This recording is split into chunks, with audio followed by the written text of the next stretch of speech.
Hi friends, welcome to my channel. Today நம்ம என்ன video பார்க்க போகிறோம் அப்படின்னா பேரிச்சை பழம் வச்சு பச்சடி எப்படி செய்யறதுன்னு தான் பார்க்க போகிறோம். வாங்க வீடியோக்குள்ளே போகலாம். இதுக்கு நம்ம தேங்காய் எண்ணெய் எதுவுமே யூஸ் பண்ணக்கூடாது, ஒன்லி நல்லெண்ணெய் தான்.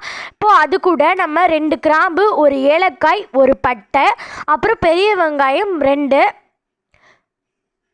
ஒரு பச்சை மிளகாய் அதை கீறி விட்டு போட்டுக்கோங்க. இப்போ இது கூட 2 தக்காளி சின்ன சின்னதாக கட் பண்ணி இது கூட சேர்த்துக்கோங்க. கறி லீவ்ஸ் கறிவேப்பிள்ளை இது கூட சேர்த்துக்கோங்க. 1 டேபிள் ஸ்பூன் இஞ்சி பூண்டு விழுது. இப்போ இதை நல்லா கிளறி விட்டுக்கலாம். பாருங்கள், நல்லா ஸ்டவ்வை ஹை ஃப்ளேமில் வச்சுக்கோங்க. இப்போ இது கூட 2 கத்திரிக்காய் அரிஞ்சு இது கூட சேர்த்துக்கோங்க. பெரிய கத்திரிக்காவாக எடுத்துக்கோங்க.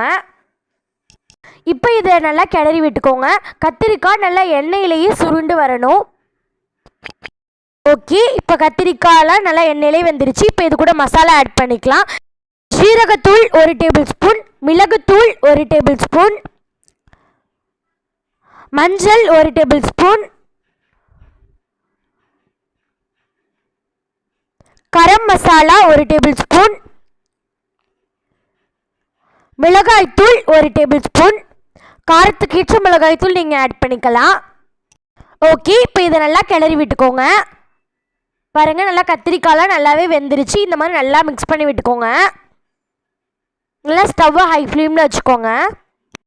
இப்போ பாருங்கள், நல்லா வெந்துருச்சு. இப்போது தேவையான அளவு உப்பு ஆட் பண்ணிக்கோங்க. ஓகே, இப்போ 10 பேரிச்சை பழத்தோட சீடெல்லாம் எடுத்துட்டு அதை தண்ணியில் ஊற வச்சு இது கூட நான் சேர்த்துக்கிட்டேன். விதையை நீங்கள் நீக்கிட்டு தான் இதை ஊற வைக்கணும். இப்போ இதை நல்லா மிக்ஸ் பண்ணி விட்டுக்கோங்க. ஓகே, இப்போ நம்ம அதை ஊற்றிட்டோம். இப்போ ஒரு எலுமிச்சம்பழ சைஸ் புளியை நம்ம தண்ணியில் கரைச்சி இது கூட சேர்த்துக்கலாம். தண்ணியில் கரைச்சி ஊற வச்சுட்டு தான் இது கூட நீங்கள் சேர்க்கணும். இப்போ நல்லா ஹை ஃப்ளேமில் வச்சு கிளறி விட்டுக்கோங்க. இப்போ இது கூட 2 டேபிள் ஸ்பூன் தேங்காவை அரைச்சி வச்சுருக்கிறத இது கூட சேர்த்துக்கலாம். இப்போ இதை நல்லா மிக்ஸ் பண்ணி விட்டுக்கோங்க. இப்போ நல்லா ஹை ஃப்ளேமில் வச்சுக்கோங்க. எண்ணெய்லாம் நல்லா பிரிஞ்சு வந்தோடனே நமக்கு பச்சடி ரெடி ஆகிடும். இப்போ பாருங்கள், நல்லா எண்ணெய்லாம் சூப்பராக பிரிஞ்சு வந்துருச்சு.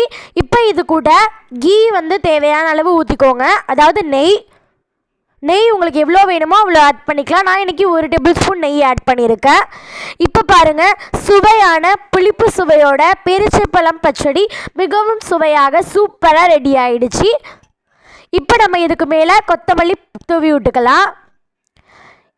இப்போ பாருங்கள், பார்க்கவே டெம்டிங்கான அழகான பேரிச்சைப்பழம் பச்சடி சுவையாக ரெடி ஆகிடுச்சு. ஓகே, தேங்க்ஸ் ஃபார் வாட்சிங்.